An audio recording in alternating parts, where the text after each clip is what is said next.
Estamos de volta com Frente a Frente, que essa noite está entrevistando o jornalista, filósofo e escritor Olavo de Carvalho. E para participar dessa entrevista, nós convidamos os jornalistas Rodimar Oliveira, da Agência de Notícias da Assembleia Legislativa, Alexandre Elme, do Jornal Zero Hora, e Osíris Marins, da Rádio Gaúcha. São, como nós vimos no primeiro bloco, opiniões bastante polêmicas, bastante fortes. São fatos. Mas a sua última afirmação, por exemplo, sobre o presidente da República, só não tem nenhum receio. Diagnóstico de sociopatia sociopatia é um conceito objetivo e pode ser identificado.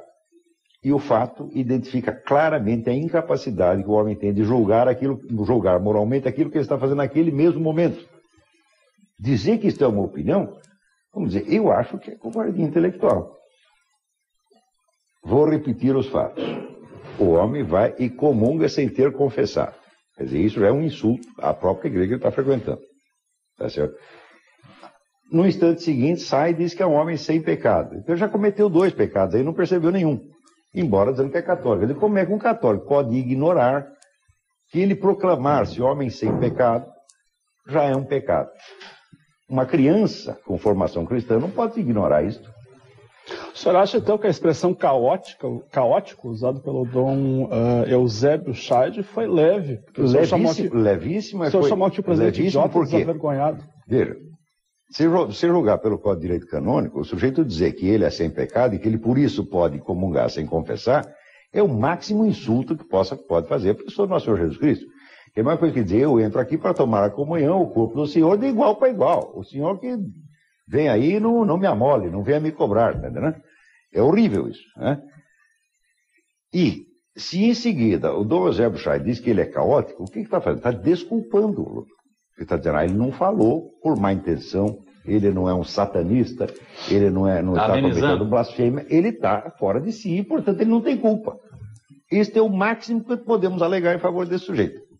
Agora, o Dom Eusébio Scheid também é um covardão, porque exprimido em seguida, voltou atrás e disse que o presidente da República não se brinca. Não, seu Eusébio, não se brinca com a sua religião, que o senhor deveria respeitar muito mais do que respeita o presidente. Eu só acho que a igreja é utilizada pela esquerda no Brasil. Mas sem sombra de dúvida. A igreja brasileira é praticamente cismática. A igreja brasileira já é tomada em grande parte pela teologia da libertação, e o que não pertence expressamente à teologia da libertação está ligado a esse esquema de Foro de São Paulo e PT. Isso aqui é a coisa mais óbvia. E eu acho que no Vaticano não tem quem ignore isso. Se você experimenta assistir uma missa em qualquer igreja do Brasil, e depois você sai e vai assistir uma na França, na Espanha, na Itália, nos Estados Unidos, você vê como é diferente. A igreja brasileira é um fenômeno muito peculiar, né? Com a morte do Papa João Paulo II, se falou muito que ele teria, entre as suas obras, conseguido neutralizar a força da teologia da libertação no continente. Não o senhor acha que isso não aconteceu? Não, isso é também se fazer de morto para saltar o coveiro. O senhor acha que a saída de Boff, do Frei Leonardo Boff da igreja foi pro forma, só? As ideias o Leonardo Boff saiu porque quis, em primeiro lugar. Esse é outro grande mentira da mídia. Dizer que o Leonardo Boff foi vítima de perseguições. A única coisa que aconteceu com o Leonardo Boff foi que o então cardeal Ratzinger o chamou lá e disse, meu filho, você fica quieto durante uns meses.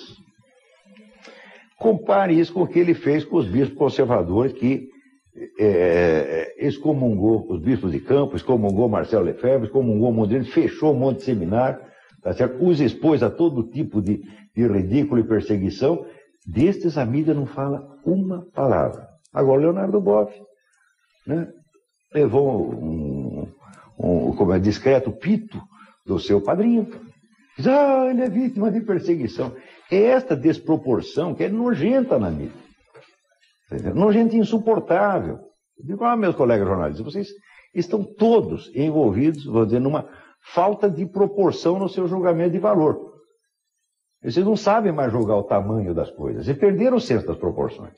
Tá certo? Então, não é possível. Quer dizer, a excomunhão, expulsão de centenas de pessoas não é perseguição, mas passar um pito no Leonardo Boff. Eu vou te dizer até que ponto vai esta falta de senso de proporção. No ano 2001 foi publicado o imenso recenseamento cristão do mundo. Quer dizer, quantas igrejas cristãs tem, quantas pessoas tem em cada uma, como é que foi ao longo da história, tá bom? E tem uma parte dedicada aos mártires cristãos. Você sabe quantos cristãos morreram em perseguição religiosa no século XX? 43 milhões. Desses 43 milhões, 13 milhões depois dos anos 50. Isto não tem problema, a mídia jamais se escandaliza com isso. Agora, se você faz uma piadinha de um gay, é perseguição, é discriminação. Quer dizer, matar os outros pode, agora fazer uma piadinha desse não pode.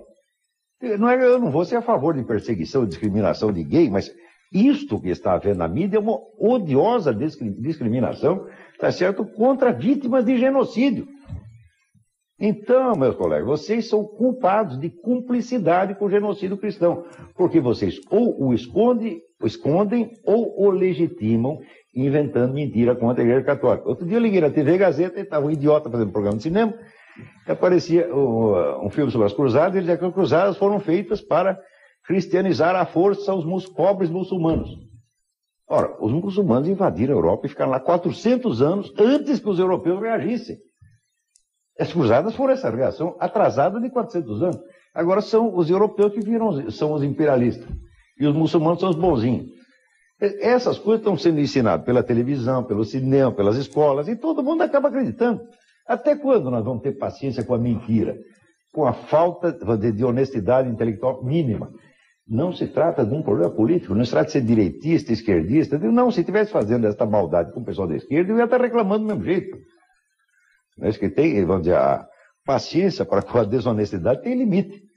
E não é um problema de você aceitar a desonestidade para com um lado e não com o outro. Não é isso. Quer dizer, estamos falando uma exigência moral mínima.